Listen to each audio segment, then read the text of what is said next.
नमस्कार दोस्तों। आज हम इतिहास के एक ऐसे अध्याय को पलटने जा रहे हैं जो सिर्फ एक आंदोलन नहीं बल्कि साधारण किसानों के असाधारण साहस की कहानी है।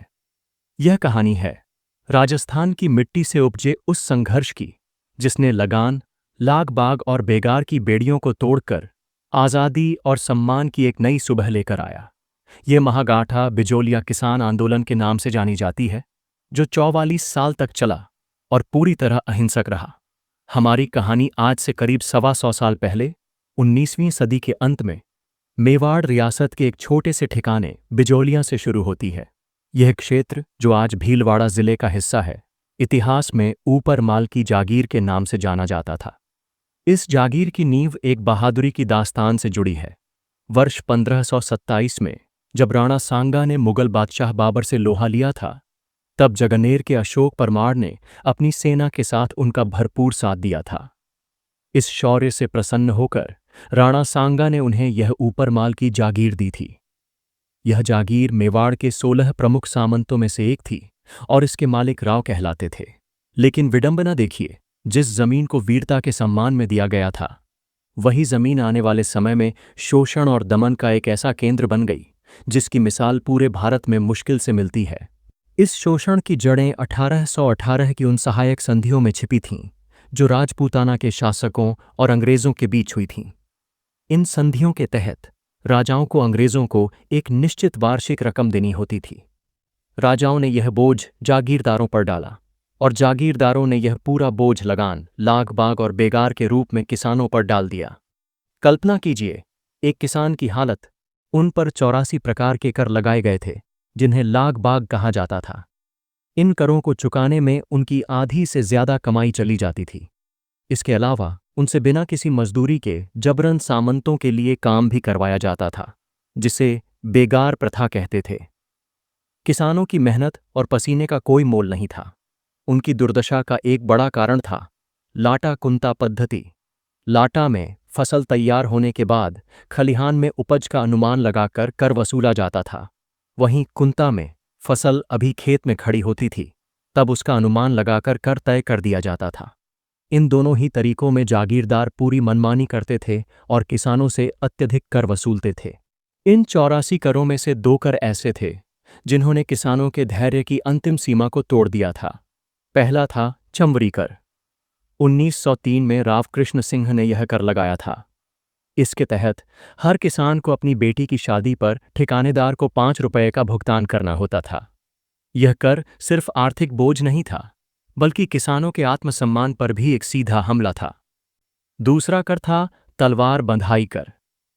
राव कृष्ण सिंह की मृत्यु के बाद 1906 में उनके उत्तराधिकारी पृथ्वी सिंह ने यह कर लगाया था। यह कर सामंतों की गद्दी संभालने के लिए एक तरह का उत्तराधिकारी शुल्क था, जिसे राव पृथ्वी सिंह ने किसानों पर थोप दिया।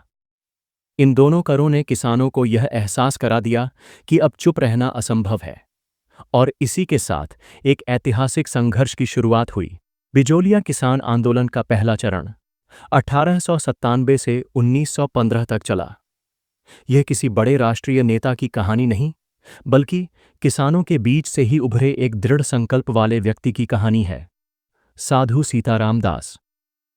एक रात 1897 में गिरधरपुरा गांव में गंगाराम धाकड़ के पिता के मृत्युभोज पर हजारों धाकड़ किसान इकट्ठा हुए थे। यह एक ऐसा मौका था जब सभी ने अपनी समस्याओं पर खुलकर बात की।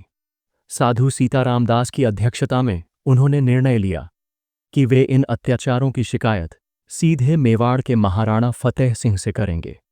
इस काम के लिए 2 बहादुर प्रतिनिधियों, नानजी पटेल और ठाकरी पटेल को चुना गया और उन्हें शिकायत लेकर उदयपुर भेजा गया। महाराणा ने शिकायत सुनी और जांच के लिए हामिद हुसैन नामक एक अधिकारी को बिजोलिया भेजा। हामिद हुसैन ने अपनी रिपोर्ट में किसानों की शिकायतों को सही पाया, लेकिन मेवाड़ सरकार ने कोई ठोस कार्रवाई नहीं की। मेवाड़ सरकार की इस निष्क्रियता ने सामंत राव कृष्ण सिंह का हौसला बढ़ा दिया। उसने उन दोनों साहसी प्रतिनिधियों, नानजी पटेल और ठाकरी पटेल को जागीर से निकाल दिया। इस घटना ने किसानों को एक महत्वपूर्ण सबक सिखाया। अब उन्हें अपने लिए खुद ही लड़ना होगा। इसी दौरान 1905 में साधु सीताराम दास ने मित्र मंडल नामक एक संगठन बनाया। एक आयुर्वेदिक चिकित्सक होने के नाते वे गांवों में जाकर किसानों का इलाज करते और उनकी दुर्दशा को अपनी आंखों से देखते थे। उनका पूरा जीवन गरीब किसानों के शोषण के खिलाफ आवाज उठाने में समर्पित हो गया। वर्ष 1913-14 में फतेह करण चारण के नेतृत्व में लगभग 15,000 किसानों ने एक साहसिक रणनीति अपनाई, नो टैक्स अभियान। उन्होंने अपनी जमीन पर खेती करना छोड़ दिया और पड़ोसी राज्यों में किराए पर जमीन लेकर खेती करने लगे। यह जागीरदार के लिए एक बड़ा झटका था, क्योंकि उसका राजस्व पूरी तरह से रुक गया। यह आंदोलन ढाकड़ जाति के किसानों द्वारा चलाया जा रहा था और इसका नेतृत्व प्रेमचंद भील, ब्रह्मदेव और फतेह करण चारण जैसे स्थानीय नेताओं के हाथों में था। यह राजस्थान का पहला संगठित किसान आंदोलन था। प्रथम चरण ने किसानों को उनकी सामूहिक शक्ति का एहसास कराया और उन्होंने जान लिया कि अगर वे एक होकर लड़े तो सामंतों को चुनौती दी जा सकती है। प्रथम चरण के अंत में 1915 में साधु सीताराम दास की मुलाकात एक ऐसे व्यक्ति से हुई जो बिजोलिया आंदोलन की दिशा हमेशा के लिए बदल देने वाला था। वह नायक था विजय सिंह पथिक। पथिक जी का मूल नाम भूप सिंह था और वे एक क्रांतिकारी थे जो 1915-16 की अखिल भारतीय क्रांति की योजना का हिस्सा थे। उस योजना के विफल होने पर वे पुलिस से बचकर टॉडगढ़ किले में नजरबंद हो गए, जहां से भागकर वे 1916 में साधु सीताराम दास के कहने पर बिजोलिया आ गए। गांधी जी के सत्याग्रह आंदोलन से भी पहले पथिक जी ने एक पूरी तरह से अहिंसक संघर्ष की कमान संभाली।